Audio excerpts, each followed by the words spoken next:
فاتحہ۔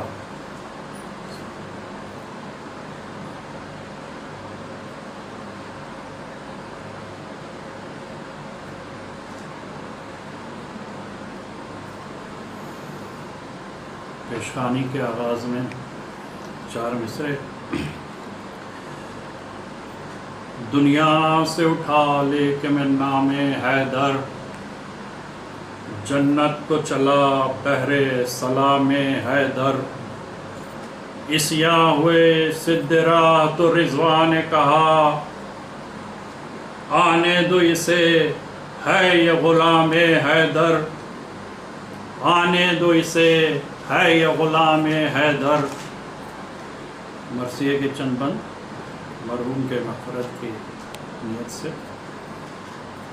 حسین پے کرے انسانیت کی جا تو ہے، زمین صبر و تحمل کا آسماں تو ہے، نہ صرف دین محمد کی عز و شان تو ہے، رہے حیات میں سالار کارواں تو ہے، جہاں کو خواب فنا سے جگا دیا تو نے، بقا کے واسطے مرنا سکھا دیا تو نے، جہاں کو خواب فنا سے جگا دیا تو نے، بقا کے واسطے مرنا سکھا دیا تو نے۔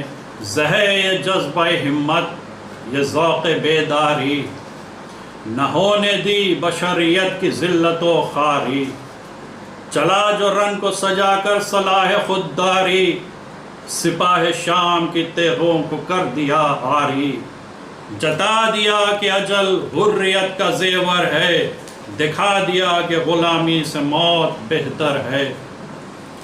تو اپنی دھن کا وہ پکا تھا بات کا وہ دھنی، بڑھی دفاع کی حد سے نہ جس کی تیغ زنی، امیر و فاقہ کشو قانع و صبور و غنی، مرقع حسنات پیمبر مدنی۔ ارے خودی سے دور خدا سے قریب تھا واللہ، غریب تھا پہ عجیب و غریب تھا واللہ، بقا کو ظلم کے طوفان میں تو فنا سمجھا، فنا کو جادہ انصاف میں بقا سمجھا، تمدن اور تعاون کا مدعا سمجھا، کہ اپنے درد کو سب خلق کی دوا سمجھا۔ دیا تھا علم کا آدم نے گو سبق پہلا، مگر کتاب عمل کا تو ہے ورق پہلا۔ حیات وہ کہ نہ تھا خوف مرگ دامن بھی، وفات وہ دم عیسیٰ کے جس میں تھی تاثیر، صفات وہ بشریت کی جس میں ہو تعمیر، ثبات وہ کہ مصائب کو کر لیا تسخیر۔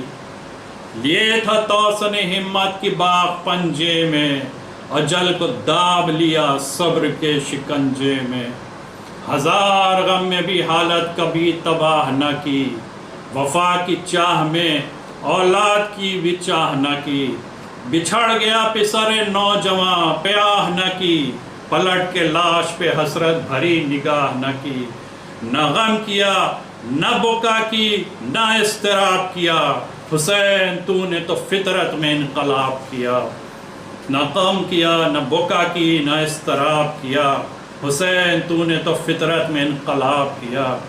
کسی بلا میں بھی ہمت نہ تو نے جب ہاری، دلوں میں کر گئی گھر تیری یہ جگرداری، نہ کی جو تو نے مصائب میں گری اوزاری، شریک غم میں تیرے خلق ہو گئی ساری، شمول سب کا تیری تازہ یادگار میں ہے، شریک سبزہ بیگانہ بھی بہار میں ہے، تجھی سے ہے بشریت کے زیب و زین حسین، تو ہی تو ہے دل انسانیت کا چین حسین، نہیں ہے تیری ولا جن کا فرض عین حسین، زباں پہ ان کے محرم میں ہے حسین حسین، زمانہ سمجھا ہے کچھ کچھ پیام کو تیرے، ابھی تو اور ابھرنا ہے نام کو تیرے، حسین پائے ہیں تو نے علی کے سب انداز، حسین تجھ میں ہے سب سیرت رسول حجاز، حسین تو ہے وہ حسین تو ہے خدا کا وہ عاشق جاباز، قضا نہ ہونے دی جس نے دم قضا بھی نماز، نہ تھی نماز کے خالق سے ناز کی باتیں، وہ تھی نماز کے خالق سے ناز کی باتیں، وہ بے نیاز سے راز و نیاز کی باتیں، قلم ہوا دم سجدہ جو فرق نورانی، یہی ہے نقطۂ اوج کمال انسانی، عدو بھی کہتے ہیں سن سن کے شان قربانی، حسین تو ہے بشر کا شعور روحانی، علی کا فخر ہے تو شاہ انبیاء کی قسم، علی کا فخر ہے تو شاہ انبیاء کی قسم، نہیں نبی میں ہے مظلومیت خدا کی قسم، نہیں نبی میں ہے مظلومیت خدا کی قسم۔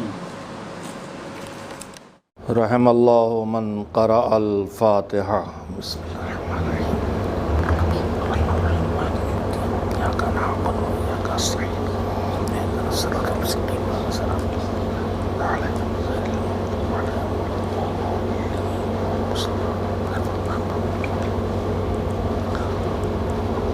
اعوذ باللہ من الشیطان اللعین الرجیم، بسم اللہ الرحمن الرحیم، الحمد للہ رب العالمین، والعاقبۃ للمتقین، والجنۃ للمؤمنین، والنار للملحدین، والصلاة والسلام علی سید الانبیاء والمرسلین،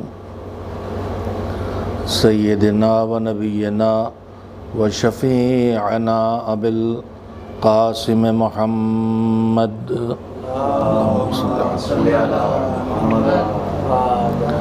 و آلہ الطیبین الطاہرین المعصومین المظلومین، واللعنۃ الدائمۃ الباقیۃ علی اعدائہم اجمعین من الآن إلى يوم الدين، اما بعد فقد قال الله سبحانه وتعالى في كتابه المبين وهو أصدق الصادقين وقوله الحق، بسم الله الرحمن الرحيم،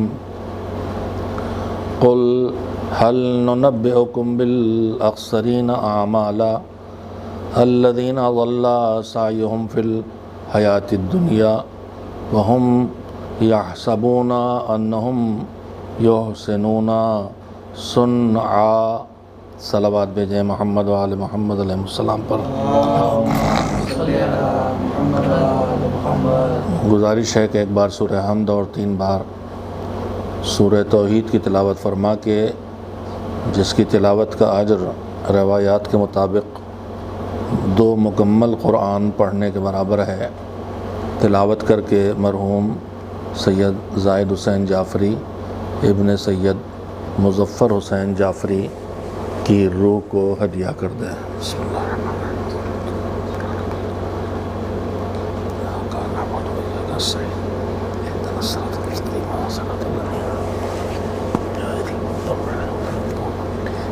بسم اللہ الرحمن الرحیم، احد اللہ الصمد لم یلد ولم یولد ولم یکن له کفوا احد، بسم اللہ الرحمن الرحیم، احد اللہ الصمد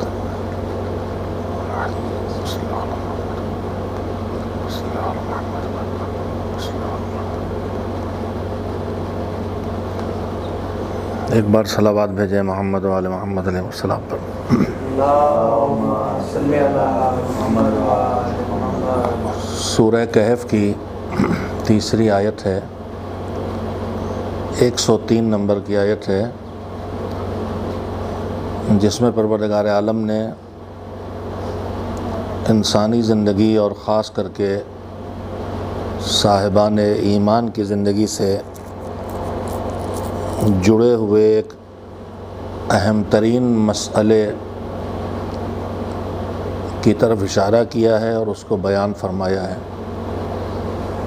ہماری زندگی میں جو چیزیں ہمارے سامنے ہمیشہ رہتی ہیں، ان میں سے ایک چیز یہ رہتی ہے کہ ہم کوئی بھی کام کریں چھوٹے سے چھوٹا کام ہو یا بڑے سے بڑا کام، کوئی بھی کوشش کریں، چھوٹی سے چھوٹی کوشش ہو یا بڑی سے بڑی کوشش، کوئی بہت ہی آسان سا کام ہو یا کوئی مشکل کام، ہر کام کے پیچھے کوئی نہ کوئی ہدف اور مقصد ہوتا ہے جس تک پہنچنے اور جس کو پانے کے لیے ہم اس کام کو کرتے ہیں۔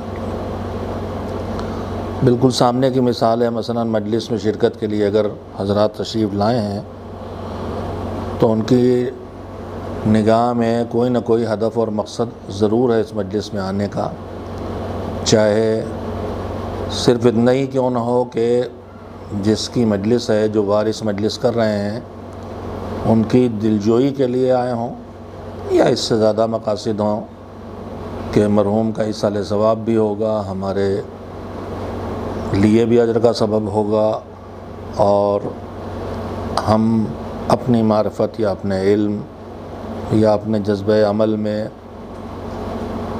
اضافہ کر سکیں گے۔ تو وہ ہر جگہ انسان یہ دیکھتا ہے کہ اسے ملنا کیا ہے اور اسے پانا کیا ہے۔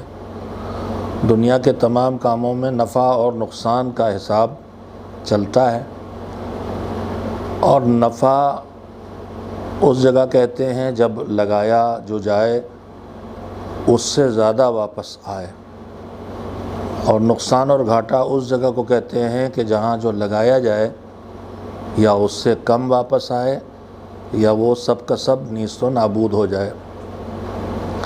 پوری انسانی زندگی، جو ہمارا وقت، ہماری عمر، ہماری زندگی بھر کی کوششیں اور کام، جو کچھ بھی ہم کرتے ہیں، ہم سے جڑی ہوئی چیزیں، ہمارا مال، ہماری طاقتیں، ہماری قوتیں، ایک انسان کی حیثیت سے ہمارے پاس جو کچھ ہے، پروردگار عالم کہتا ہے کہ یہ انسان جو روز اپنی زندگی کا ایک دن کم کر رہا ہے صبح سے شام کر کے، یہ انسان نفع میں ہے کہ نقصان میں ہے، اسے یہ بات اگر دیکھنا ہے تو دیکھے کہ اگر وہ 4 کام کر رہا ہے تو وہ نفع میں ہوگا، اور اگر ان 4 کاموں کو چھوڑ رکھا ہے یا ان 4 کاموں میں سے کوئی ایک کام یا 2 کام نہیں کر رہا ہے تو وہ گھاٹے میں ہوگا۔ سورہ عصر اسی اصول کو بیان کرتا ہے۔ بسم اللہ الرحمن الرحیم، والعصر ان الانسان لفی خسر، یہ انسان گھاٹے میں ہے۔ ہمارے پاس جو کچھ ہے وہ سب سے اہم چیز ہے زندگی، ہماری عمر اور ہماری حیات۔ باقی چیزیں اس زندگی سے جڑی ہیں، حتیٰ کہ ہمارا صاحب ایمان ہونا بھی زندگی کا نتیجہ۔ ہم ہیں، ہمارا وجود ہے، اس لیے ہم مومن ہیں، اس لیے ہم مثلا نمازی ہیں، اس لیے ہم حسینی ہیں۔ تو سب سے پہلی بنیادی نعمت ہے حیات اور زندگی۔ پروردگار عالم کہتا ہے ان الانسان لفی خسر، انسان گھاٹے میں ہے، سوائے اس انسان کے جو 4 کام کرے۔ الا الذین آمنوا، پہلی بات وہ انسان گھاٹے میں نہیں ہے جو ایمان لائیں، یعنی جو بنیادی باتیں دین کی ہیں اور اصول دین ہیں، توحید سے قیامت تک، ان بنیادی باتوں کو دل و دماغ کی گہرائیوں سے مانے اور انہیں قبول کرے اور دلیلوں سے ان کو سمجھے۔ توحید، نبوت، امامت، قیامت اور اس کے ساتھ ساتھ عدالت الہیہ کا دل سے اقرار کرے اور ان پر ایمان لائے، یہ پہلی شرط ہے۔ لیکن کیا صرف صاحب ایمان ہونا، صرف اللہ، نبی، رسول، علی اور مولا علی اور ائمہ طاہرین کو مان لینا کافی ہے؟ کیا صرف حب محمد و آل محمد علیہ السلام جو ایمان کا ایک حصہ ہے وہ کافی ہے گھاٹے سے بچنے کے لیے؟ نہیں، الا الذین آمنوا وعملوا الصالحات، توحید کو مانو نبوت کو مانو، امامت کو مانو، عدالت الہیہ کا اقرار کرو، قیامت کا اقرار کرو، تو صرف ایمان تمہاری نجات کے لیے کافی نہیں ہوگا، تمہیں نقصان اور گھاٹے سے بچانے کے لیے کافی نہیں ہوگا۔ تمہارا نقصان سے بچنا تب ممکن ہوگا جب تم اچھے عقائد کو اپنانے کے ساتھ ساتھ اچھے اعمال بھی انجام دو، اچھے کام بھی کرو۔ صرف توحید کا اقرار نہ کرو پھر نماز بھی پڑھو، صرف اللہ کے وجود کے گواہی نہ دو کہ وہ ایک اور اکیلا ہے، بلکہ اس کے سامنے سجدہ ریز بھی ہو۔ صرف مولا علی سے محبت نہ کرو بلکہ ان کے ہدایات اور ان کے احکام کی روشنی میں زندگی بھی بسر کرو، واجبات کو انجام دو، مستحبات کو انجام دو۔ الا الذین آمنوا وعملوا الصالحات، ایمان لانا کافی نہیں ہے، ایمان کے ساتھ ساتھ اچھے کاموں کا کرنا بھی کافی ہے۔ میرے مالک، میں نے ایمان بھی اپنایا اور اس کے ساتھ میں زندگی بھر اچھے کام کرتا رہا، اپنے واجبات ادا کیے، مستحبات پہ بھی عمل کیا، نماز بھی پڑھی، روزہ بھی رکھا، حج بھی کیا، زکوٰۃ بھی دی، خمس بھی نکالا، مجلس بھی کی، ماتم بھی کیا، نذر بھی کی، عزاداری بھی کی، ماں باپ کی خدمت بھی کی، اچھے کام کرتا رہا، نماز شب بھی پڑھی، افطاری بھی بانٹی، صدقہ بھی دیا، غریبوں کے کام بھی آیا، مصیبت پڑی لوگوں پر تو ان کا کھانا پہنچایا، ضرورت پڑی تو اپنا خون ڈونیشن میں دیا، ضرورت پڑی اس وقت وبا آئی ہوئی ہے تو جہاں ممکن تھا اپنی جیب سے، جہاں ممکن نہیں تھا دوسروں کی مدد سے غریبوں کی امداد کی، اچھے کام زندگی بھر کرتا رہا تو اب میں گھاٹے سے نکل جاؤں گا یا نہیں؟ پروردگار عالم کہتا نہیں، صرف خود اچھے کاموں کا انجام دے لینا کافی نہیں ہے نقصان اور گھاٹے سے بچنے کے لیے، اس کے ساتھ ساتھ دوسروں کو بھی جو تمہارے ارد گرد ہیں، جو تمہارے رشتہ دار ہیں، جو تمہارے تعلقات والے ہیں، جو تمہارے دوست احباب ہیں، جو تمہارے پڑوسی ہیں، جو تمہارے ہم وطن ہیں، جن تک تم پہنچتے ہو ان کو بھی بتانا تمہاری ڈیوٹی ہے کہ حق کیا ہے، سچ کیا ہے، حق کیا ہے اور سچ کیا ہے۔ یہ بتاؤ گے نہیں تو خود لاکھ حق کے راہ پہ چلو، گھاٹے سے نہ نکل سکو گے۔ اور حق کیا ہے؟ مثلا کوئی آدمی توحید تک نہیں پہنچا، اسے توحید سمجھاؤ۔ کوئی ہے تو بظاہر عقائد دین میں اور عقائد مذہب میں سارے عقائد کو قبول کرتا ہے لیکن اپنی ناسمجھی کی وجہ سے توحید کی صحیح معرفت نہیں ہے، لہذا اللہ کے صفات کو بندگان خدا میں مانتا ہے، ناسمجھی کر رہا ہے اور بندوں کو خدا بنا رہا ہے، تو اسے بھی سمجھاؤ کہ بھائی بندہ بندہ ہے اور خدا خدا ہے۔ بندے چاہے وہ حضرت سرور کائنات محمد مصطفیٰ صلی اللہ علیہ وآلہ وسلم ہوں اور چاہے ان کے اہل بیت علیہ السلام ہوں، بندوں میں اور مخلوق میں ان سے اونچا کوئی نہیں ہے۔ وہ اللہ کے سارے کمالات کا مظہر ہیں، ان کے ظہور کی جگہ ہیں، لیکن وہ خدا نہیں ہے۔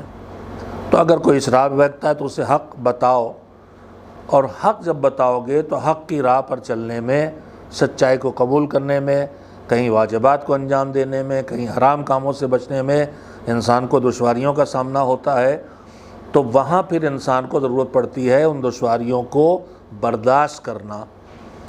اس کے لیے قرآن مجید نے لفظ صبر استعمال کیا ہے۔ مجلسیں ہوتی رہتی ہیں، باتیں آپ لوگ سنتے رہتے ہیں، ہمارے ہاں صبر کا تصور، لفظ بولتے ہی ایک مصیبت کا تصور آتا ہے کہ صبر کا مطلب یہ ہے کہ کوئی مر گیا، گھر میں آگ لگ گئی، خدا نہ کرے ایکسیڈنٹ ہو گیا، تکلیف ہو گئی کوئی، تو وہاں پر آدمی چپ رہا اور اللہ کے خلاف نہیں بولا، اسے برداشت کیا، اس کو صبر کہتے ہیں۔ لیکن صرف صبر یہی نہیں ہے، صبر کی مختلف قسمیں ہیں۔ ایک ہے مصیبت پر صبر، جیسے اس وقت یہ بلا آئی ہوئی ہے، اس میں کہیں موت ہو رہی ہے، کہیں بیماری میں آدمی کا گھر بکا جا رہا ہے، علاج میں جو حالات ہو رہے ہیں، اب اس میں انسان صبر کرے اور اللہ کی بارگاہ میں شاکی نہ ہو، یہ ایک قسم ہے صبر کی۔ لیکن جو روایات دیکھیں اگر آپ تو اس کے علاوہ اور قسمیں ہیں۔ اور ان دو قسموں کو اس قسم سے زیادہ مشکل مانا ہے مذہب میں. ایک صبر ہے مصیبت پر، اور ایک صبر و قوت برداشت ہے اطاعت پروردگار پر. اطاعت پہ صبر کا مطلب کیا ہے؟ اطاعت پہ صبر کا مطلب یہ ہے کہ ابھی ہم نے رمضان گزارا، گرمی کے دن تھے، لاک ڈاؤن کا کچھ حصہ تھا کچھ نہیں تھا، لیکن کتنا بڑا طبقہ ہمارا درمیان ان لوگوں کا تھا جو روزہ رکھ کے بھی محنت کر رہے ہیں. کوئی سائیکل رکشہ چلا رہا ہے، کوئی رکشہ چلا رہا ہے، کوئی سبزی بیچ رہا ہے، کوئی جھوا سر پہ رکھ کے گھوم رہا ہے، وہ بھی روزے دار تھے. ہمیں تو اللہ نے نعمتیں دی، ہم تو پنکھوں میں بیٹھے، کولروں میں بیٹھے، اے سی میں بیٹھے، لیکن وہ بھی تھے روزہ رکھے ہوئے تھے.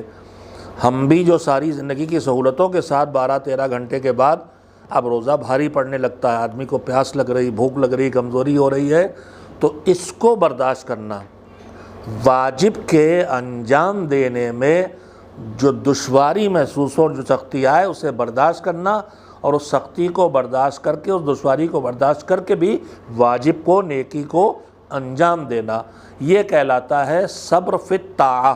اطاعت پروردگار میں صبر. مثلا خمس نکالنا ہے، اچھی خاصی کمائی کے جو بھی تھی اس سے بچت کر کے مشکل سے 10-5 ہزار روپے بچائے تھے، اب 10,000 جو بچے 2,000 خمس سے نکل گئے، تو یہاں بھی تکلیف ہو رہی ہے. یہاں پہ برداشت کرنا کہ نہیں، یہ تکلیف ہونے دے. البتہ یہ پتہ ہے کہ جو ہم زحمتیں اٹھا رہے ہیں، اس کے مقابلے میں جو اللہ کی طرف سے نعمتیں اور فائدے ہیں ان تک ہم نہیں سمجھ پاتے، پہنچ پاتے، اس لیے ہمیں لگتا ہے یہ زحمت ہے، ورنہ زحمت نہ لگے. اور جہاں یہ سمجھ جاتا ہے کوئی تو پھر اسے زحمت نہیں لگتی، وہیں سے وہ لذت سے بدل جاتی ہے. چنانچہ جسے ہم آپ سب سنتے رہتے ہیں، مولا کائنات کا جملہ مشہور ہے کہ مجھے گرمیوں کے روزے اور سردیوں کی رات کی نمازیں پسند ہیں، تو ان کو اس میں لذت مل رہی. تو دوسری قسم ہے انسان اطاعت پروردگار میں برداشت کرے. داڑھی رکھے نہیں مونتا ہے، لوگ طنز کر رہے ہیں، کریں.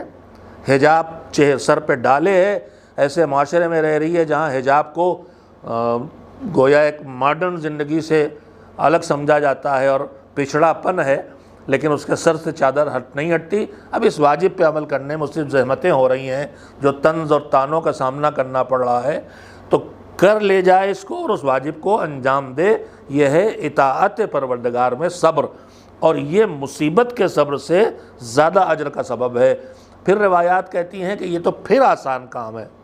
سب سے مشکل کام ہے اللہ کی نافرمانی کے موقع پہ صبر کرنا. اللہ کی نافرمانی کے موقع پہ صبر کرنا پوری طرح سے ماحول گناہ کی طرف کھینچ کے لے جا رہا ہے.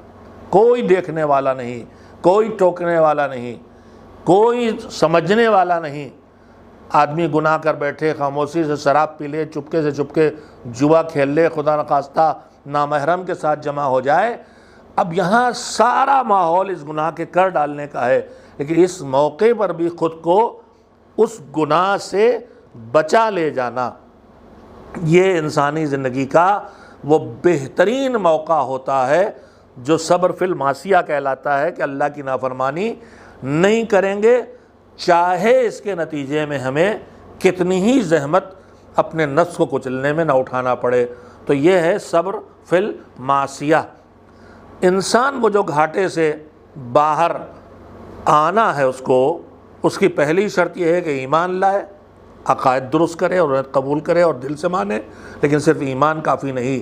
ہمارے معاشرے میں اس وقت ہمارے جوانوں کے درمیان ایک بہت بڑا طبقہ ایسا پیدا ہو گیا ہے کہ جو اس نظریے کا قائل ہو گیا ہے کہ اگر ہم نے دین کے اصولوں کو مان لیا تو ہمارے لیے کافی ہے، چاہے فروع دین پہ عمل کریں چاہے نہ کریں. ان کا یہ نظریہ قرآن کریم کے ان آیات کے صریحاً خلاف ہے. اللہ کہہ رہا نہ خالی ایمان لانا تمہیں گھاٹے سے نہیں نکالے گا، عمل الصالحات، اچھے کام بھی کرنا ہوں گے، کم سے کم واجبات تو انجام دینا ہوں گے. اب اس کے بعد دوسری بات جو آتی ہے، پروردگار کہتا ہے کہ تمہیں گھاٹے اور نقصان سے بچنا ہے تو خالی نیک بننا کافی نہیں ہے کہ اچھا ایمان بھی تم نے اپنا لیا اور اچھے اعمال بھی کر رہے ہو، اچھے نیک ہو گئے، سدھر گئے. نیک بننا کافی نہیں ہے، بلکہ اب تم تب نقصان سے نکل سکو گے جب تم دوسروں کو بھی حق کی راہ دکھاؤ گے، حق سمجھاؤ گے، حق بتاؤ گے، حق کی راہ پہ چلاؤ گے. اور جب وہ حق کی راہ پہ چلیں گے تو کبھی ان پہ مصیبت آئے گی تو اس وقت ان کو صبر کی راہ دکھاؤ گے، کبھی اطاعت پروردگار میں دشوار ہوگی تو انہیں صبر کی راہ دکھاؤ گے، اور کبھی اللہ کی نافرمانی سے بچنا مشکل ہوگا تب صبر کی راہ دکھاؤ گے۔ یعنی ہم گھاٹے سے بچنا چاہتے ہیں تو ہمیں خود بھی سدھرنا ہوگا اور دوسروں کو بھی سدھارنا ہوگا، خود اپنے آپ کو بھی ٹھیک کرنا ہوگا اور اپنے ارد گرد کے ماحول کو بھی ٹھیک کرنا ہوگا۔ کبھی کبھی آدمی سوچتا ہے کہ ہم اپنے آپ کو سدھار لیں، اب اس کے بعد پوری دنیا کا ٹھیکہ ہمیں کیوں دیا گیا؟ وہ بگڑا ہے بگڑا رہے، ہم سے کیا مطلب؟ نماز نہیں پڑھتا نہ پڑھے، وہ روزہ نہیں رکھتا نہ رکھے، وہ جھوٹ بولتا ہے بولے، ہم سے کیا مطلب ہے؟ اور جو اس طرح کی تبلیغی گفتگو کرتے ہیں ان کو بھی ٹوکتے ہیں کہ آپ کو کیا مصیبت آئی ہے دنیا بھر کو یہ سکھانے کے لیے نکل پڑے، مگر یہ قرآن نے ہمارے اوپر ذمہ داری رکھی ہے، اور جو اس فریضے کو انجام نہ دے وہ جس خطرے سے دوچار ہے اسے میں رسول اکرم حضرت محمد مصطفیٰ صلی اللہ علیہ وآلہ وسلم کے ایک ارشاد کے ذریعے محسوس کراؤں۔ حدیث سنانے سے پہلے میں ذرا حضور ہی کے ایک اور ارشاد کو آپ کی خدمت میں پیش کرنا چاہتا ہوں تاکہ اس حدیث کو آپ اچھی طرح سمجھ سکیں کہ دوسرے کو حق سکھانا، دوسرے کو اچھائی سکھانا اور دوسرے کو صبر کی تلقین کرنا، یا دوسرے الفاظ میں امر بالمعروف اور نہی عن المنکر، نیکی کا دوسروں کو راستہ دکھانا، نیکی کروانا اور برائی سے دوسروں کو روکنا، یہ کیوں ضروری ہے؟ اور اگر ہم یہ نہ کریں تو اس سے نقصان کیا ہونے والا ہے؟ اس کے بہت سے نقصانات ہیں، میں اس میں سے صرف 2 باتیں آپ سے کہنا چاہتا ہوں، لیکن اس سے پہلے حضور ہی کے ایک ارشاد اور سنانا چاہتا ہوں کہ یہ جو پورا دین کا نظام اللہ نے ہمیں دیا ہے، جس کے کل 3 حصے ہیں۔ ایک ہے ہمارے دین کا وہ حصہ جسے ہم کہتے ہیں عقائد اور اصول دین، ایک ہے دین کا وہ حصہ جنہیں ہم کہتے ہیں احکام اور فروع دین جو عملی زندگی سے تعلق رکھتے ہیں، اور ایک ہے دین کا وہ حصہ جو نہ ہمارے عمل سے تعلق رکھتا ہے اور نہ ہمارے عقائد سے، اس کا تعلق ہمارے اخلاقیات سے ہے، ہمارے اخلاق سے اس کا تعلق ہے، امانت داری، سچائی، بہادری، سخاوت اور کھلے ہاتھ کا ہونا، یہ ساری چیزیں ہمارے اخلاقیات سے جڑی خوبیاں، ان کے مقابلے میں کنجوسی، بزدلی اور خیانت، یہ ساری برائیاں ہیں۔ تو مذہب نے جو ہمیں پورا پیکج دیا ہے ہمارے سدھار کے لیے، اس کے 3 حصے ہیں، عقائد، احکام اور اعمال اور اخلاقیات۔ سارے انبیاء جو پیغام لے کے آئے جناب آدم سے لے کے آخری پیغمبر صلی اللہ علیہ وآلہ وسلم تک، وہ سب کے سب دین کے انہی 3 حصوں کو لے کے آئے ہیں۔ شروع میں انسانیت چھوٹی سے تھی، انسانیت کا بچپن تھا، لہذا وہ نظام بہت مختصر تھا، لیکن جیسے جیسے انسانیت پھیلی، ذہانت بڑھی، عقل بڑھی، اسی طرح سے نظام بھی پھیلتا چلا گیا، اور اب پیغمبر خدا صلی اللہ علیہ وسلم کے ذریعے وہ نظام پہنچا جو قیامت تک کے لیے کافی ہے۔ تو اس سلسلے میں حضور سرور کائنات حضرت محمد مصطفیٰ صلی اللہ علیہ وآلہ وسلم کا ارشاد ہے، انہوں نے جو بات فرمائی ہے وہ ایک مثال کے ذریعے فرمائی ہے۔ حضور نے فرمایا کہ ہم انبیاء کی برادری، حضور کا جملہ بتاتا ہے کہ چاہے جناب آدم ہو چاہے جناب خاتم ہو، الگ الگ پیغام نہیں لائے ہیں، ایک ہی پیغام کو ہے جو یہ 1,24,000 نبی لے کے آئے ہیں، کوئی الگ الگ دین نہیں لائے ہیں، الگ الگ مذہب نہیں لائے، صرف الگ الگ شریعتیں آئی ہیں، یعنی اب اس زمانے کے ضروریات کے تحت کون کون سی چیزیں ہیں جو اس پبلک کو بتا دی جائے، جو اس سے پہلے ضرورت ہی نہیں پڑی ہے، اب ضرورت سامنے آئی ہے تو اس کے احکام اس کو بتائے جا رہے ہیں۔ مثلا اس وقت مثال دیتا ہوں، اسٹیم سیلز کا مسئلہ اس وقت کھڑا ہوا ہے، 14 صدیوں پہلے جب پیغمبر آئے تھے نہیں تھا، لیکن چونکہ اب جو پیغمبر یہ مذہب لے کے آئے شریعت، اسے قیامت تک رہنا ہے، لہذا اللہ نے اسے اس طرح سے شریعت کو ڈیزائن کیا کہ صدیاں گزرے، انسان ترقی کرے، سوالات کھڑے ہوں لیکن جواب وہیں سے مل جائے۔ اس سے پہلے اس سے کم تفصیلات تھیں شریعت میں، اس سے پہلے اور کم تفصیلات تھیں، جیسے جیسے انسان آگے بڑھا ہے شریعت مفصل ہوتی چلی گئی۔ تو پیغمبر نے فرمایا کہ ہم انبیاء کی برادری جو کچھ اللہ کی بارگاہ سے لے کے آتے ہیں اس کی مثال بارش کے پانی کی طرح ہے۔ کیا مطلب؟ حضور نے وضاحت فرمائی، فرمایا بارش تو وہی ہے، ایک ہی پانی ہے جو آسمان سے زمین پہ آتا ہے، لیکن یہ جو بارش کا پانی آسمان سے زمین پہ گرتا ہے تو جو زمینوں کے ٹکڑے ہیں ان کی قسمیں الگ الگ ہیں۔ یہی بارش کا پانی کہیں پتھروں اور چٹانوں پہ ہوتا ہے، یہی بارش کہیں کھیتوں، کھلیانوں اور باغوں میں ہوتی ہے، پارکوں میں ہوتی ہے، یہی بارش کہیں نشیبی علاقوں میں ہوتی ہے جہاں جھیلیں ہیں، جہاں تالاب ہیں، جہاں گڈھے ہیں۔ پانی وہی ہوتا ہے، لیکن پانی کے سامنے زمین کی قسمیں الگ ہوتی ہیں، تو وہی پانی جب جاتا ہے تو الگ الگ اثرات پیدا ہوتے ہیں۔ بارش کا پانی جب پتھروں اور چٹانوں پہ گرتا ہے تو کیا ہوتا ہے؟ آپ اپنے گھر میں بھی تجربہ کر کے دیکھ لیں، زمینیں جو ہماری پختہ ہیں ان پہ جب پانی پڑتا ہے تو وہ قطرہ چٹک جاتا ہے اور بکھر جاتا ہے، اور جب زیادہ بارش ہوتی ہے تو پانی بہنا شروع ہو جاتا ہے۔ پتھروں کے اندر پانی نہیں جاتا، سارا پانی ضائع ہو جاتا ہے۔ تو پہاڑ ہیں، پتھر ہیں، جو پتھر ہیں چٹانوں والے، مٹی والے نہیں، ان پہ جو بارش ہوتی ہے وہ پورا پانی بہہ جاتا ہے۔ بہہ جانے کا مطلب کیا ہوا؟ اس پر پانی گرا لیکن اس نے خود بھی پانی نہیں پیا۔ اب اس کے بعد جو کھیت ہیں، پارک ہیں، باغ ہیں، میدانی زمینیں ہیں، ان میں جو بارش ہوتی ہے تو ہم نے دیکھا ہے کہ پانی برستا ہے اور پانی زمین میں جذب ہوتا جاتا ہے، جذب ہوتا جاتا ہے، اور جب کافی دیر تک بارش ہو جاتی ہے اور زمین پوری طرح پانی کو پی لیتی ہے اور اب اس کی ضرورت ختم ہو جاتی ہے تو پھر اب پانی بہنا شروع ہو جاتا ہے، کہیں اور چلا جاتا ہے۔ کہاں جاتا ہے؟ نشیبوں کی طرف، جدھر ڈھال ہوتی ہے، جدھر گڈھے ہوتے ہیں، جدھر تالاب ہوتے ہیں، جدھر جھیلیں ہوتی ہیں۔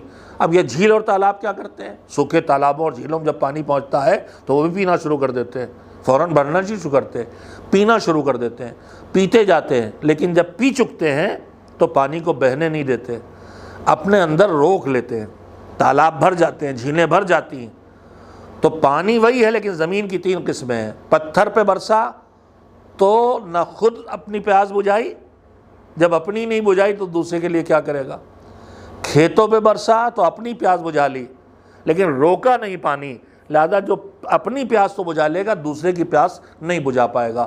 لیکن جب تالابوں اور جھیلوں پہ برسا تو یہ اپنی پیاس بجھانے کے بعد جمع کر لیتا ہے، دوسرے بھی اس سے اپنی پیاس بجھاتے ہیں۔ حضور نے فرمایا کہ دین کے معاملے میں، پیغام دین کے معاملے میں انسانوں کی بھی تین قسمیں ہیں۔ کچھ انسان پتھری چٹانوں کی طرح ہے، پتھریلی چٹانوں کی طرح ہے کہ نہ دین کو خود سمجھتے اور اپناتے ہیں اور نہ کسی اور تک پہنچانے کے لائق بنتے ہیں۔ کچھ انسان وہ ہیں کہ جو کھیت اور باغ کی طرح ہیں کہ خود تو دیندار بن جاتے ہیں لیکن دوسروں تک پہنچانے کا خیال ان کے دلوں میں نہیں آتا۔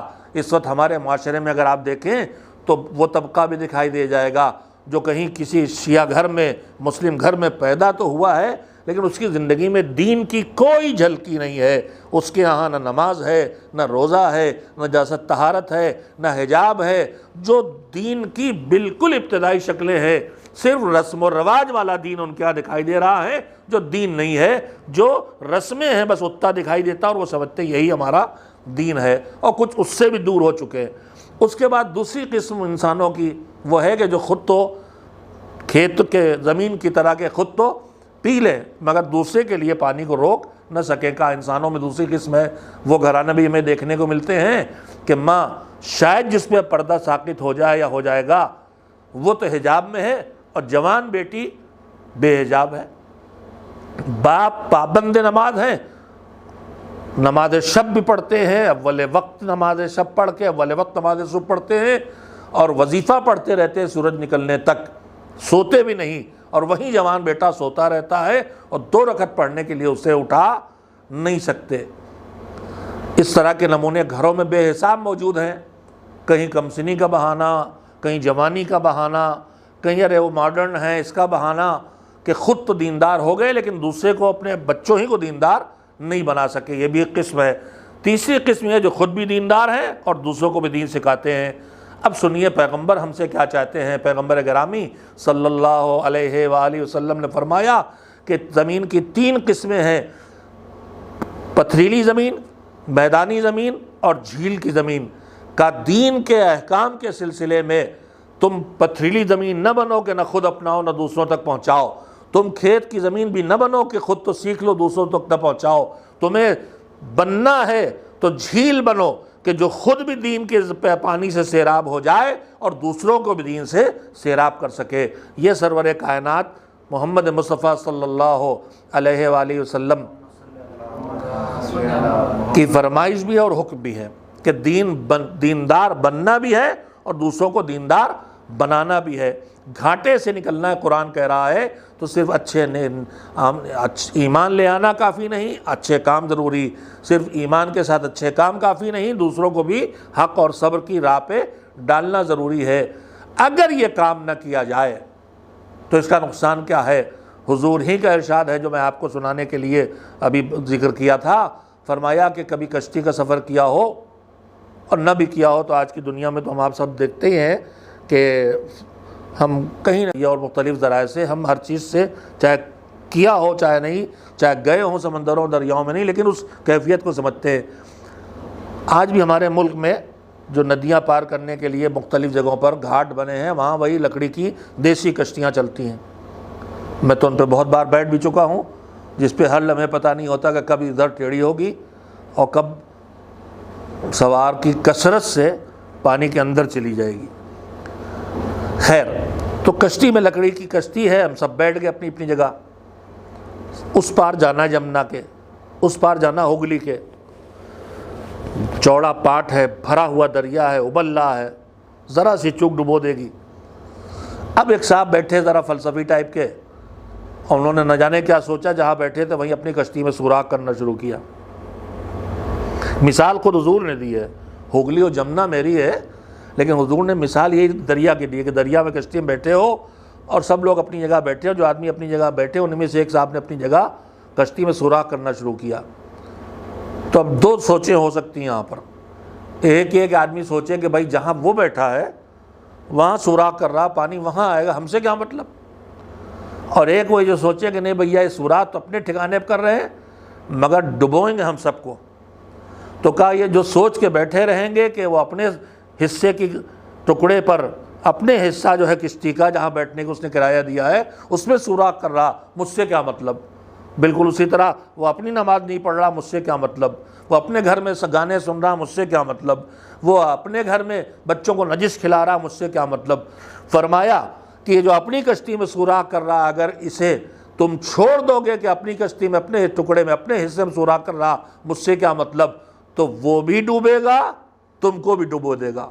لیکن اگر تم اس کا ہاتھ روک لو گے تو وہ بھی بچ جائے گا، تم بھی بچ جاؤ گے۔ حضور نے اس مثال کے ذریعے اس قرآنی حکم کی وضاحت کر دی ہے کہ صرف نیک بننا کافی نہیں ہے، نیک بنانا بھی ضروری ہے۔ ہم اچھے انسان بنیں تو دوسروں کو بھی اچھائی کی طرف کھینچ کے لائیں، تبھی یہ ممکن ہوگا جب ہم خود بھی سدھر سکیں۔ میرے عزیزو، ابھی جو بیماری اور وبا پھیلی ہوئی ہے اس میں پوری طرح سے کوشش کیا ہے کہ ہم صرف اپنے کو گھر میں سمیٹ کے بیٹھ جائیں، اپنی حفاظت کر لیں، ہم صرف خود لگا لیں اپنے ماسک منہ پہ، اپنے ہاتھ صابن سے دھو لیں، اور چاروں طرف ہمارے گھروں میں جو لوگ رہے نہ کوئی ماسک لگاتا ہے، نہ کوئی ہاتھ دھوتا ہے، نہ کوئی ارد گرد کی صفائی کر رہا ہے، تو یہ بتائیے کہ ہم بچ سکیں گے؟ جب چاروں طرف بیماری پھیلی ہوگی تو ہم نہیں بچ سکیں گے۔ کالرا پھیلتا ہے، ملیریا پھیلتا ہے، ڈینگو آتا ہے، ہم نے اپنے گھر میں صفائی کر لی، کہیں پانی نہیں، مگر اڑوس پڑوس میں نالیوں میں بھی پانی بھرا ہے، دوسرے گھروں کے گملوں میں بھی پانی بھرا ہے، تو اس ماحول کو اگر ہم صاف نہیں کریں گے تو ملیریا وہاں پنپے گا، ڈینگو کا مچھر وہاں پنپے گا، اور میری جان بھی، گندگی باہر کی نالیوں میرے گھر میں نہیں، میری جان لے لے گی۔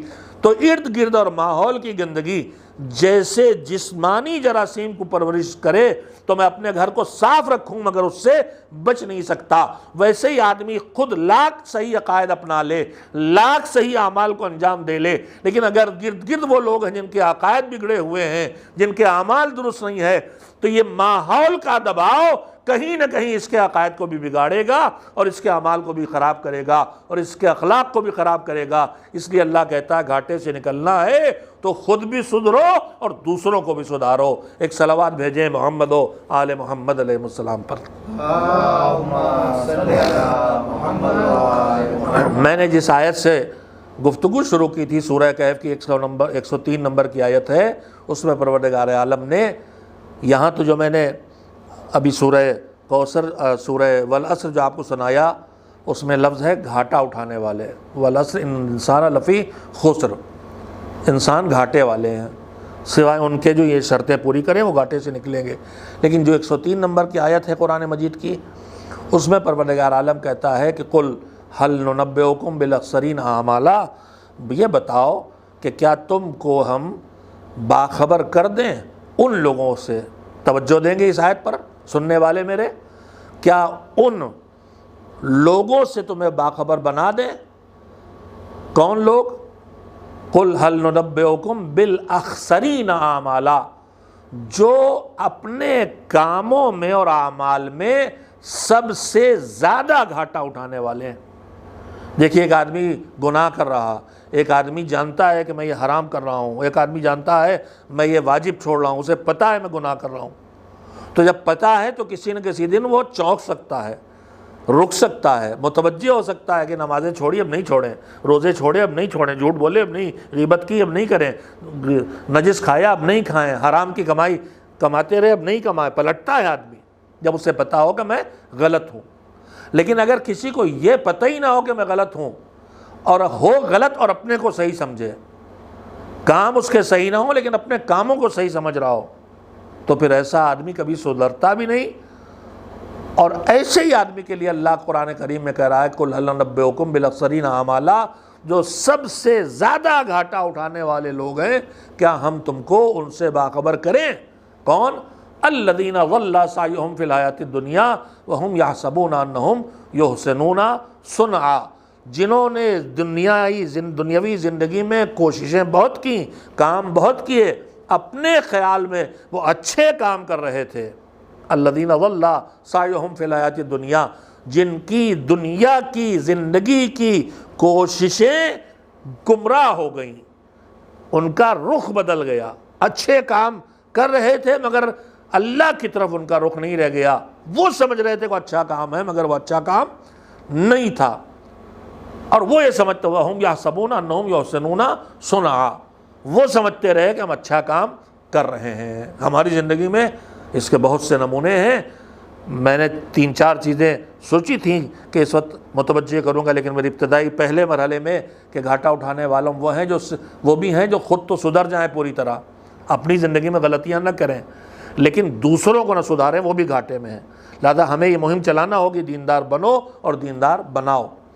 اس کے بعد اب میں یہ بات کر رہا ہوں کہ جو خود تو ٹھیک ہیں، دوسروں کو ٹھیک نہیں کرتے، ان کی بات نہیں، وہ جو خود اپنے کے اعمال کو اچھا سمجھ رہے ہیں مگر اللہ کہہ رہا ہے یہ گھاٹا اٹھانے والے، ان کا سب ضائع ہو گیا، ان کا وقت، ان کی زندگی، ان کا عمر جن کاموں میں لگی، یہ سمجھتے رہے کہ اچھے کام ہیں مگر وہ اچھے کام نہیں تھے۔ میں اس سلسلے میں اب جتنا وقت ہے اس میں جو اہم ترین کمیاں، اب میرا خطاب صرف ان لوگوں سے ہے جو دیندار مزاج کے ہیں، جو دین کو پسند کرتے ہیں، دین پر عمل کرنا چاہتے ہیں۔ جو ہمارے درمیان دینداروں کا ایک بہت بڑا طبقہ ہے، وہ جو عزادار ہیں، وہ جو نظر و نیاز والے ہیں، وہ جو نمازی ہیں، وہ جو روزے دار ہیں، وہ جو تلاوت قرآن کرتے ہیں، وہ جو صدقہ دیتے ہیں، جو ہمارے معاشرے کے عام طور پر لوگ ہیں، جو جلوس نکالتے ہیں، جو ماتم کرتے ہیں، جو محفلیں کرتے ہیں، مجلسیں کرتے ہیں، جو ہمارے معاشرے کے عام طور پر لوگ ہیں، ہم سے جو غلطیاں ہوتی ہیں، دینداری کی راہ میں جو غلطیاں ہوتی ہیں، 2-3-4 پوائنٹ ہیں، پھر کبھی موقع ہوگا تو انشاءاللہ ان سب کو وضاحت سے بیان کروں گا، لیکن اس وقت کم سے کم ایک بات کہہ دینا چاہتا ہوں کہ ہم سمجھ کے رہ چلیں کہ بہت اچھا کر رہے ہیں، لیکن اللہ کہے کہ گھاٹا ہے، اللہ کہے کہ نقصان کی راہ پہ چل رہے ہو۔ اس میں سے ایک چیز جو سب سے پہلے جس کی طرف ہماری توجہ کی ضرورت ہے وہ یہ ہے کہ جو نیکیاں ہم آپ کرتے ہیں، بالکل سامنے کی بات ہے، میں صرف یاد دلا رہا ہوں، جو نیکیاں ہم آپ کرتے ہیں، جتنے اچھے کام ہم کرتے ہیں، ایک تو پہلی بات یہ ہے کہ واقعاً وہ اللہ کی طرف سے بتائے ہوئے کام ہے یا ہمارے معاشرے کے رسم و رواج کی ایجاد ہے۔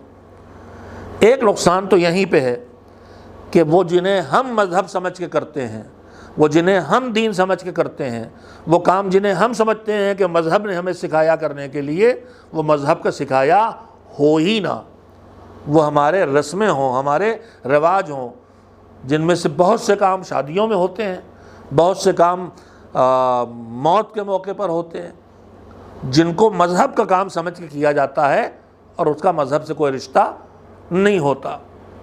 میں ہمیشہ مثالیں دیتے رہتا ہوں روزمرہ کی چیزوں میں، مثلا شمع جلانا، ہم نے شمع جلانے کو مذہب کا کام سمجھ رکھا ہے، اور یہاں تک کہ نظر و نیاز کے موقع پہ دن میں بھی کہیں کہیں شمع جل جاتی، مگر شمع کا تعلق مذہب سے نہیں ہے، مذہب کا تعلق روشنی کرنے سے ہے، اور وہاں روشنی کرنا جہاں روشنی نہ ہو، اور اس طریقے سے روشنی کرنا جو اس وقت کا طریقہ ہے روشنی کرنے کا۔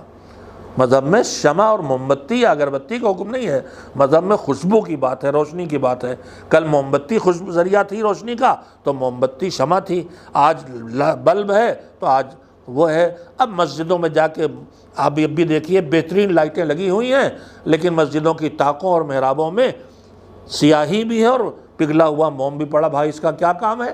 یہ جو خواتین آ کے منتیں مان کے چڑھا گئی یہاں، خیر خواتین کے تو کام ایسے ہیں کہ صحرا بھی بندھا ہوا مل جاتا ہے محراب میں۔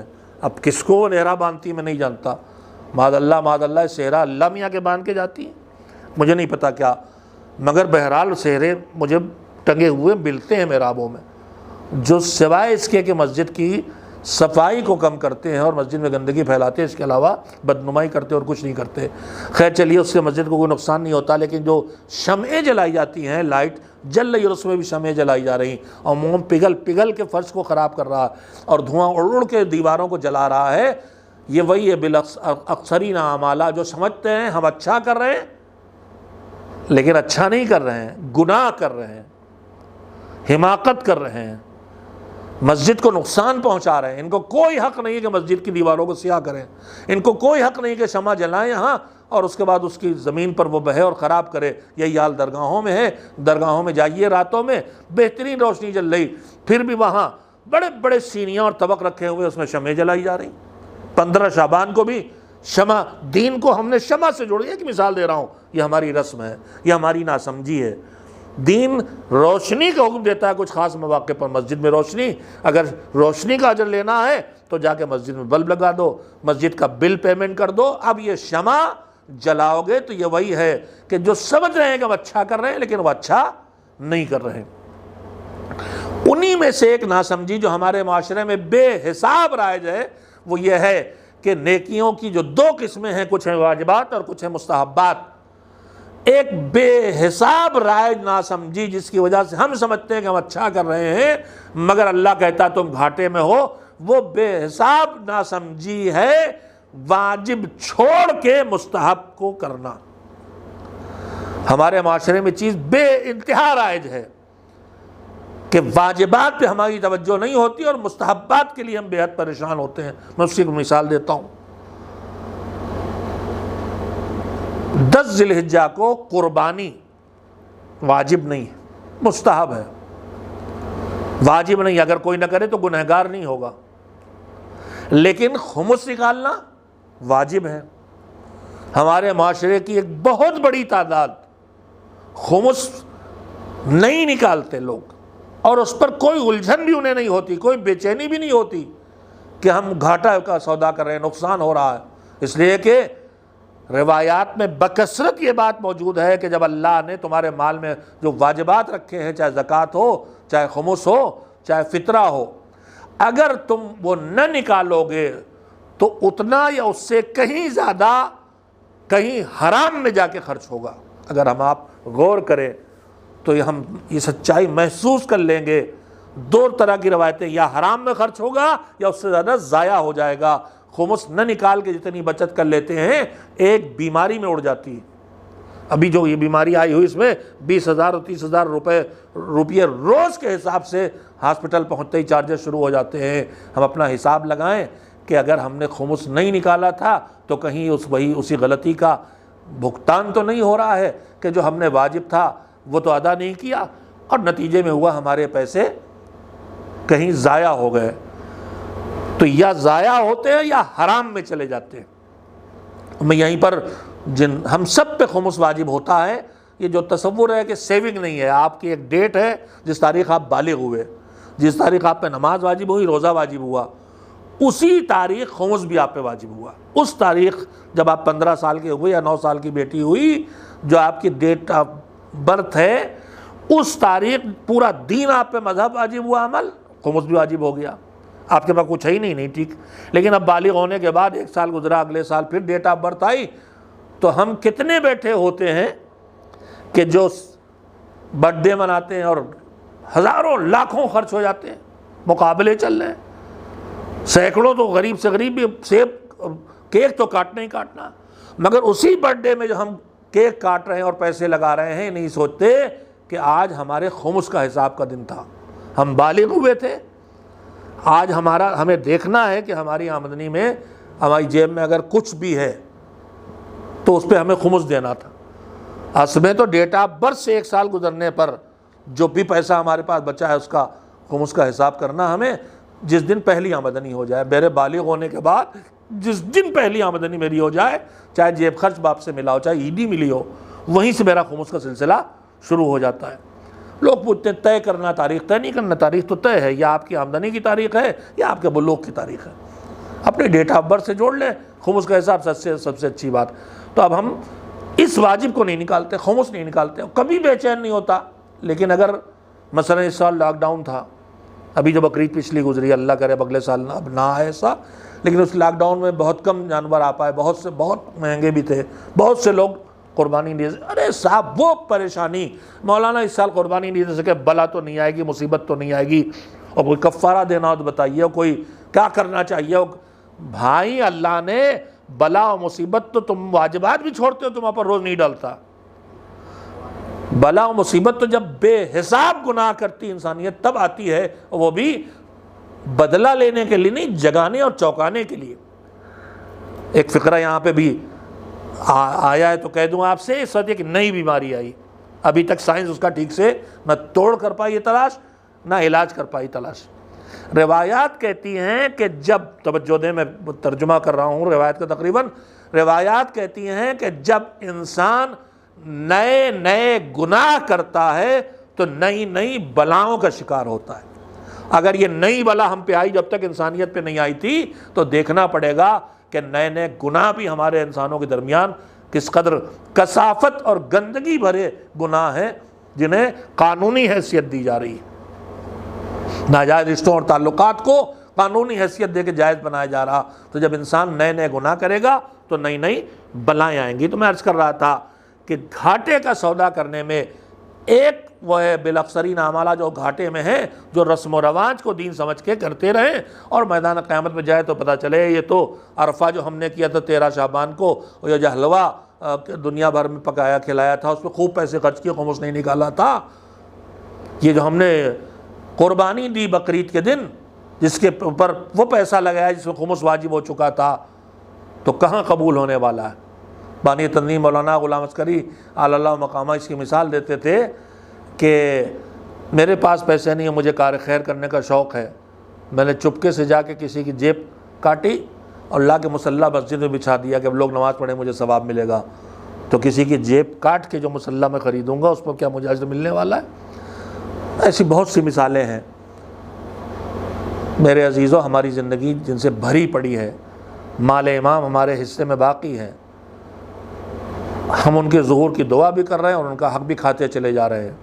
ہم فدق چھیننے والوں پہ بس میڈیا پہ روز لعنت لکھ کے بھیج رہے ہیں تاکہ مسلمان سے لڑ جائے اور کافر کو آرام ملے، اس کی نوکری کر رہے ہیں لعنتیں لکھ کے، اور غاصب فدق پہ لعنت. اور کبھی یہ نہیں سوچتے کہ وہ تو فدق کو انہوں نے لیا تھا اور اس کے جواز کی راہیں نکال کے اپنے خیال میں، لیکن آپ تو امام والے ہیں، آپ کے مال میں جو امام کا حق ہے، یہ جو آپ کھائے چلے جا رہے ہیں، اس کے بارے میں آپ کا کیا خیال ہے؟ آپ غصب نہیں کر رہے ہیں؟ تو اگر غاصب پہ لعنت کر رہے ہیں تو غصب میں خود آپ بھی شامل تلخ باتیں ہیں. لیکن اب تلخ باتیں کہنا اس لیے ضروری ہے کہ اس کے بغیر جب انسان متوجہ نہیں ہوتا ہے تو کیا کیا جائے میرے عزیزو.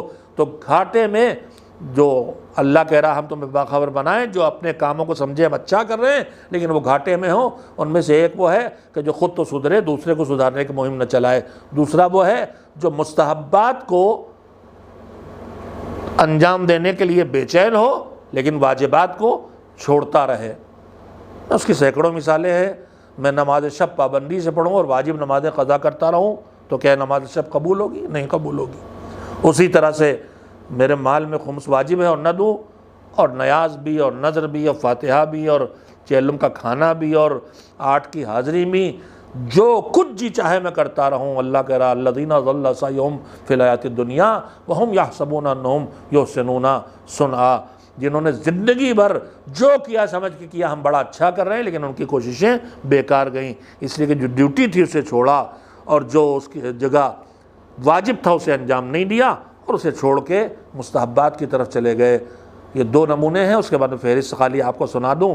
تیسری کمی جو دینداروں میں ہوتی ہے، جس سے ہم گھاٹے اور نقصان میں رہتے ہیں، کہ عبادت کرنے کی راہ پہ آتے ہیں تو اللہ کی عبادت کی راہ میں دینداری میں آگے بڑھتے ہیں، نماز پڑھ لی، روزہ رکھ لیا، لیکن بندوں کے حقوق کی طرف سے ہماری بہت زیادہ بے توجہی ہوتی ہے۔ اس کے بعد جو چیز اور جو فہرست کے طور پہ صرف گنا دوں کہ ہم نیکیوں کے جذبے کی طرف آتے ہیں، جب نیکیاں کرتے ہیں واجبات بھی انجام دیں، مستحبات بھی انجام دیں، حرام سے بھی اپنے کو بچائیں، ادھر ہمارا دھیان نہیں ہوتا۔ ہم جب دیندار بنتے ہیں تو نیکیاں کرنے کی راہ پہ آگے بڑھ جاتے ہیں، مسجد تعمیر کر دی، امام باڑہ بنوا دیا، بڑا سے چندہ دے دیا زداری میں، مکتب کھلوا دیا، غریبوں کی پرورش کر لی، یہ ساری نیکیاں کرتے ہیں، لیکن نیکیاں کرنے کے ساتھ ساتھ گناہوں سے بچنے کی طرف ہماری توجہ نہیں ہوتی۔ یہ بھی انسان کو گھاٹے کی طرف لے جاتا ہے۔ نمازیں بھی ہو رہی ہیں، روزے بھی رکھے جا رہے ہیں، اور غیبت بھی ہے، جھوٹ بھی ہے، دوسرے کا حق بھی مار رکھا ہے، دوسرے پر ظلم کر رہے ہیں، یہ بھی انسان کو گھاٹے کی طرف لے جاتے ہیں۔ یہ وہ چند مصداق ہیں جو اس آیت کے سامنے علماء تفسیر نے لکھے ہیں کہ انسان جو گھاٹے کی زندگی بسر کرتا ہے اور سب سے زیادہ گھاٹے میں رہتا ہے وہ لوگ ہیں جو خود سدھریں، دوسروں کو نہ سدھاریں، یا واجبات چھوڑیں، مستحبات کی طرف چلے جائیں، یا رسم و رواج کی پابندی کریں اور دین سمجھ کے رسم و رواج کو انجام دیں اور دینی فرائض کو انجام نہ دیں، یا اللہ کے حقوق سے جڑے ہوئے نیکیوں کو انجام دیں لیکن بندوں سے جڑی ہوئی نیکیوں کی طرف ان کی توجہ نہ ہو، یا نیکیوں پہ توجہ دیں لیکن گناہوں سے خود کو بچانے کے ان کے اندر فکر نہ ہو۔ صحیح دین، صحیح مذہب، صحیح شریعت، دین کے کسی ایک حصے پہ عمل نہیں کرنا ہے اور صرف اپنی مرضی سے دین پہ عمل نہیں کرنا ہے، بلکہ جس وقت جو دین کہے وہ کرنا ہے۔ یہ آخری بات کہتے ہوئے مصائب کے ذکر پہ آتا ہوں۔ آخری بات یہ کہنا چاہتا ہوں کہ صرف نیکی کرنا کافی نہیں ہے، جس نیکی کو جس وقت دین کہے اس وقت اس نیکی کو کرنا۔ ہم سے یہاں بھی یہ غلطی ہوتی ہے، کرنا کچھ چاہیے، کرتے کچھ اور ہے، اور اس کا سبق کربلا میں ہمیں دیا کہ اس کا شعور بھی ہونا چاہیے کہ کب کس نیکی کا وقت ہے۔ رمضان عشرہ محرم کے 10ویں تاریخ عاشور کا دن کربلا میں جنگ چھڑی ہوئی ہے، حسین کے بہت سے ساتھی شہید ہو چکے، بہت سے زخمی ہیں، جنگ چل رہی ہے کہ ایک مرتبہ ٹھیک دوپہر کا وقت ہوا، اور دوپہر کے جو وقت ہوا تو سورج ڈھلا، اور جو سورج ڈھلا تو ابو ثمامہ سہداوی امام کے پاس آئے اور آ کے کہا کہ مولا زوال آفتاب ہو گیا، نماز ظہر کا وقت آ گیا، زندگی کی آخری نماز آپ کے ساتھ پڑھ لیں۔ امام نے ابو ثمامہ کے اس جملے پر توجہ دی اور انہیں دعاؤں سے نوازا کہ ہاں یہ اول وقت نماز ہے اور اللہ تمہیں نماز گزاروں میں شمار فرمائے۔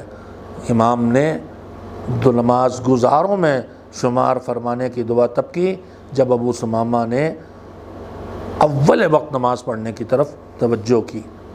اب یہاں پر 2 کام ہو رہے تھے، ہو سکتا امام کہہ دیتے کہ دیکھ نہیں رہے ہو جہاد چل رہا ہے، دیکھ نہیں رہے ہو جنگ چل رہی، دین کی بقا کا مقابلہ چل رہا ہے، اس وقت نماز پڑھنے آئے، لیکن نہیں، برستے ہوئے تیر ہیں، جنگ چل رہی ہے، جہاد چل رہا ہے، اس جہاد میں اول وقت نماز آیا تو نماز کو ترجیح دی گئی کہ نماز پڑھیں گے، اتنی دیر یا جہاد کو روکیں گے یا لشکر کے 2 حصے کریں گے۔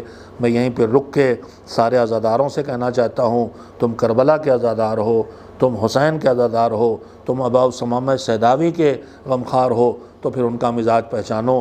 اگر وہ جہاد کو روک کے یا جہاد کی رفتار کم کر کے نماز قائم کر رہے ہیں تو پھر یہ بحث تمہارے درمیان نہیں ہونا چاہیے کہ مجلس روک کے نماز ہو کہ نہ ہو، جلوس کے درمیان نماز ہو کہ نہ ہو۔ میرے عزیزو، اگر جہاد کو نماز اول وقت پڑھنے کے لیے روکا جا سکتا ہے تو پھر ہمارے جلوس میں اول وقت نماز کیوں نہیں ہو سکتی؟ سیرت کربلا تو ہم سے یہی کہہ رہی ہے، باقی ہم اپنی مرضی کے دین پہ عمل کریں تو پھر اس کا کوئی علاج نہیں۔ دعا دی حسین نے تو میں نماز گواروں میں شمار فرمائے۔ نماز کی تیاری ہوئی، ایسے مواقع پر شریعت کا حکم یہ ہے کہ لشکر کے 2 حصے کیے جائے، ایک نماز جماعت پڑھے اور ایک حصہ دشمن کا مقابلہ کرے، اور نماز قصر پڑھی جائے، اور امام جماعت کے ساتھ جو پہلا لشکر کا حصہ ہے 1 رکعت امام کے ساتھ پڑھ لے، اور اس کے بعد امام اگلی رکعت نہ پڑھے، انتظار کریں، اور جو لشکر پیچھے نماز پڑھ رہا تھا وہ اپنی دوسری رکعت پڑھے، اور پھر وہ میدان جنگ میں جا کے جنگ میں شامل ہو، اور جو جنگ ہو رہی تھی وہ لوگ واپس آئیں، اور اس کے بعد آ کے پھر امام ان کا انتظار اتنی دیر رک کے کرے، ان کو شامل کرنے کے بعد دوسری رکعت امام ان کے ساتھ پڑھے، وہ 1 رکعت امام کے ساتھ پڑھ کے پھر اپنی نماز کو تمام کریں۔ یہ نماز، جنگ کی نماز، نماز خوف کہلاتی ہے۔ اس سے نماز کی اہمیت کا اندازہ لگا سکتے ہیں۔ حسین کو بھی جنگ کرنا ہے، حسین کو بھی نماز قائم کرنا ہے۔ اس جنگ کے دوران حسین کے لشکر کے 2 حصے ہوئے۔ آپ نے ایک سنا ہوگا کہ اسی وقت ایسی گفتگو ہوئی، جب وقت مانگا نماز کے لیے تو یزیدی لشکر سے جو جواب آیا وہ جواب اتنا تکلیف دہ تھا کہ حبیب ابن مظاہر جنہیں فقیہ کہا تھا حسین نے، وہ تلوار لے کے نکلے اور میدان میں مقابلے پہ آ گئے۔ حسین نے فقیہ یہی کہا تھا کہ یہ طے کریں گے، ان کو شعور ہے دین کا کہ اس وقت ہماری ڈیوٹی کیا ہے۔ اس حبیب کو معلوم ہے ایک حصے کو نماز پڑھنا ہے تو ایک حصے کو جنگ کرنا ہے۔ اب یہ بات اور ہے کہ لشکر کے 2 ٹکڑے کرنے کے بجائے پورا لشکر نماز پڑھنے پہ تیار ہے، اور اکیلے حبیب لشکر کا مقابلہ کرنے کے لیے میدان جنگ میں آ گئے ہیں۔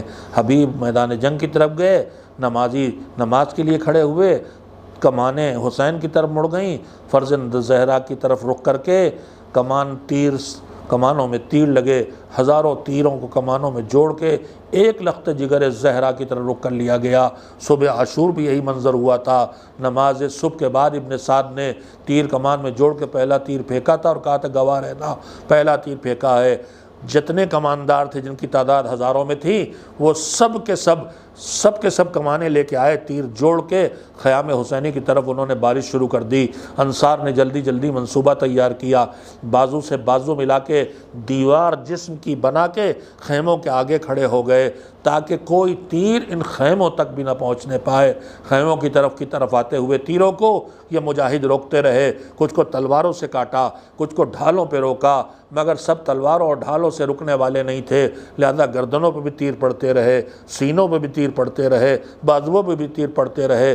پہلے حملے کے بعد حسین کے لشکر کا ایک حصہ شہید ہو چکا تھا اور ایک بڑا حصہ زخمی ہوا تھا۔ یہ تو آغاز تھا۔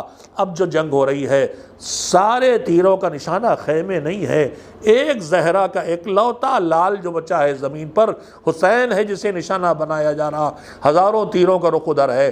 ایک مرتبہ سعید اور زہیر نے منصوبہ تیار کیا، آ کے حسین کے سامنے کھڑے ہو گئے، جب تک ہم زندہ ہیں مولا کے جسم تک ایک تیر بھی نہ پہنچنے دیں گے۔ حسین نے نماز شروع کی، جیسے جیسے نماز آگے بڑھ رہی ہے تیر بارانی بڑھ رہی ہے، بدن پہلے سے زخمی ہے، خون پہلے گر چکا ہے، خون پہلے سے بہہ رہا ہے، چوتھا دن بھوک اور پیاس کا ہے، پیروں میں یوں ہی طاقت باقی نہیں رہ جاتی، مگر یہ مجاہد جٹے ہوئے ہیں، کچھ کو ہاتھوں پہ، کچھ کو تلواروں سے کاٹا، کچھ تیروں کو ڈھالوں پہ روکا، مگر سینکڑوں تیر آ رہے ہیں، جسم چھلنی ہوتے جا رہے ہیں، خون بہہ رہا ہے، پیروں میں لرزش آ رہی ہے، حسین کی نماز آگے بڑھ رہی ہے۔ مالک اب حسین قنوت پہ پہنچ گئے، مالک ہمیں اتنی طاقت اور دے کہ میرا مولا نماز کو مکمل کر لے۔ حسین نے کہا اشہدو ان لا الہ الا اللہ وحدہ لا شریک لہ واشہدو ان محمدًا عبدہ ورسولہ۔